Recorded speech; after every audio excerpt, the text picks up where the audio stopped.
کہ 8 مہینے کے بعد جب پیسے دینے پڑیں گے تو وہ کہاں سے آئیں گے؟ کیا اس وقت ڈیفالٹ کرنا ہے؟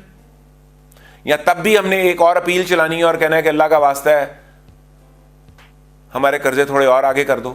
یہ نہ کہنا کہ خان نے جو اپیل کی اسے پوری دنیا میں جو ہے اس کی اپیل پہ لوگوں نے کہا کہ بالکل ٹھیک کہہ رہا ہے، یہ بندہ ہے جو اس وقت لاجیکل بات کر رہا ہے، اور ہمارے ساتھ ساتھ باقی 75 ممالک کو بھی تو انہوں نے کیا ہے اور ایک خان کی وجہ سے کیا. He was the first person. دیکھیں میں اس معاملے میں خان صاحب کو کریڈٹ دیتا ہوں کیونکہ ان کا تقریباً 25-26 سال کا تجربہ ہے ڈونیشنز اکٹھی کرنے کا اور لوگوں کو اپیل کر کے ان سے پیسے لینے کا. تو یہ ایک کام جو انہوں نے کیا ہے اس میں واقعی یہ ان کی وجہ سے ہی ہوا ہے. یہ آپ ان کی تعریف کر رہے ہیں کہ میں کرٹیسائز کر رہے ہیں؟ یہ پتہ نہیں، میں نے تو بتایا ہے، میں تو فیکٹس بتائے ہیں. اب اسے آپ اگر ٹپیکل پٹواری بن جائیں اور میری ہر بات کو آپ اس نیگیٹو اینگل سے لینا شروع کر دیں تو میں کچھ نہیں کر سکتا. لیکن بھائی پلیز خدا کے لیے اپنی معیشت کو اپنے پاؤں پہ کھڑا کرنے کی بات کریں. خان صاحب جب کہا کرتے تھے نا کہ میں 1 روپیہ قرضہ نہیں دنیا سے لوں گا تو ہمیں بڑا اچھا لگتا تھا کہ کوئی مرد تو آئے گا نا.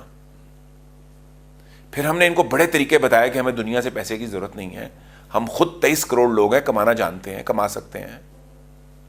اس 23 کروڑ لوگوں کو تھوڑا سا آرگنائز کرنے کے لیے گورنمنٹ سیکٹر ہیلپ کر دے، اور وہ سیکٹر صرف اتنا ہیلپ کر دے کہ تنگ کرنا بند کر دے. اگلے یہ سال تو بالکل تنگ نہیں کریں گے. اگر تنگ کرنا بند کر دے، تھوڑے سے S R Os positive introduce کر دے، جیسے کنسٹرکشن کے لیے انہوں نے ایس آر اوز دی ہیں. اب یہ سارا بیٹھ کے سمجھ کے آپ کو ہم بتا سکیں گے اس کا فائدہ ہونا ہے کہ نہیں ہونا. اگر یہ ہو جائے تو ہم زراعت کا ملک ہیں، زرعی ملک جو ہے اسے اناج اور کپڑا جو ہے وہ اپنا خود اگانے کی پریکٹس ہوتی ہے. تو ہمیں انٹرنیشنل کمیونٹی سے کچھ بھی نہیں چاہیے ہوگا، قرضے نہیں چاہیے ہوں گے. قرضے اتارنے کے لیے قرضے چاہیے نا، تو قرضے اتارنے کے لیے پاکستانی جو بیرون ملک ہیں وہ جتنا پیسہ بھیجتے ہیں اس سے قرضے اتر جائیں گے. اور جو ایکسپورٹس ہماری نہیں ہو رہی ہیں اتنی امپورٹس بھی کم ہو گئی ہیں تو وہ بھی بیلنس ہوتی ہیں. تو آپ بیٹھ کے اگر پراپر طریقے سے پلان کر لیں اور رضا باقر جیسے بے وقوف لوگوں سے جان چھڑا لیں جنہوں نے اب 9% کیا ہے، اب ان کو کرنا چاہیے 4%. خدا کا واسطہ جی ان سنگل ڈیجٹ. دیکھیں میں بتا رہا ہوں آپ کو، صرف آئل کی پرائسز جو ہے نا، پیٹرولیم کی پرائسز جو پاکستان میں آپ کو پتا ہے انفلیشن جتنی ہوئی ہے وہ کس نے کی ہے؟ سرکار نے. 1 مہینے بجلی کے بل بڑھاتی تھی، اگلے مہینے گیس کے بل بڑھا دیتی تھی. بڑھاتی کتنے %؟ 200%. اگلے مہینے دوائیوں کے بل بڑھا دیتی تھی، کتنے %؟ 100%. ایک دفعہ بڑھا دیا، پھر 100% ایک دفعہ بڑھا دیا. 200% چیزوں کے ریٹ جب آپ کی گورنمنٹ بڑھائے گی تو انفلیشن کون کر رہا ہے؟ انہوں نے غلط باندھ کے رکھے ہوئے تھے نا جی. دیکھیں یہ 4% انٹرسٹ ریٹ جو گرا ہے نا، اس سے ایک بات تو ثابت ہو گئی کہ خان صاحب کو خود کچھ نہیں پتا تھا. جو ان کی ٹیم بڑھانے کو کہتی گئی وہ بڑھانے دیتے گئے اور خاموشی سے تماشبین بنے رہے. اور اب جب انہیں شور مچایا کہ بھئی اس کو کم کرو کم کرو کم کرو، تو پہلی دفعہ جو صحافی ان کو ملنے گئے اور بیٹھ کے وہاں شور مچا کے آئے کم کرو اور 9% پہ کم از کم اس کو لاؤ، تو خان صاحب کو پہلی دفعہ پتا چلا اس کو تو کم ہونا چاہیے. یہ پتا چلتا ہے اور پھر انہوں نے دباؤ ڈال کے کم کروایا. یہ خان کا دباؤ ہے بظاہر تو یہی لگ رہا ہے نا. وہ چنگا کام کیا نا سر، انہوں نے تو اچھا کام کیا، لیکن پوری طرح معیشت کو تھوڑی دیر لگا کے سمجھ لیں.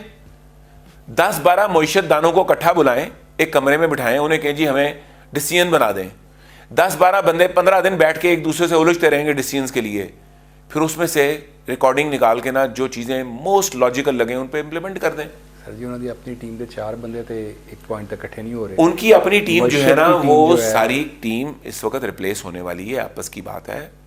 اگر خان صاحب چاہتے ہیں کہ ان کا اقتدار 5 سال پورے باعزت چلے اور جب اگلے الیکشن میں وہ جائیں تو کچھ تو کمپٹیشن وہ دیں نون لیگ کو، تو اس کے لیے اپنی ٹیم بدل لیں فوراً.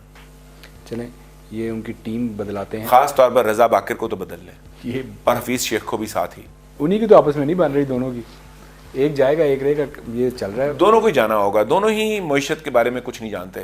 یہ بھائی حفیظ شیخ وہ ہیں جنہوں نے زرداری کو ذلیل کروایا. زرداری کے دور کے یہ فائنانس منسٹر تھے نا، کہ اینڈ میں زرداری کو ان کو ہٹانا پڑا.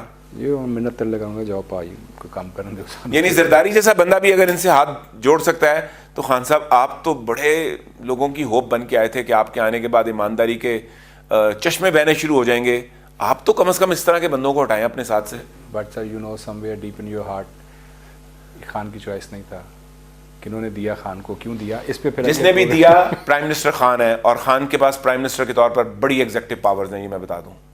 اور ان ایگزیکٹو پاورز کو وہ استعمال کر کے اگر 2 نمبر بندے اپنے ساتھ نہ رکھیں, اس سے بہتر ہوگا کہ اقتدار سے الگ ہو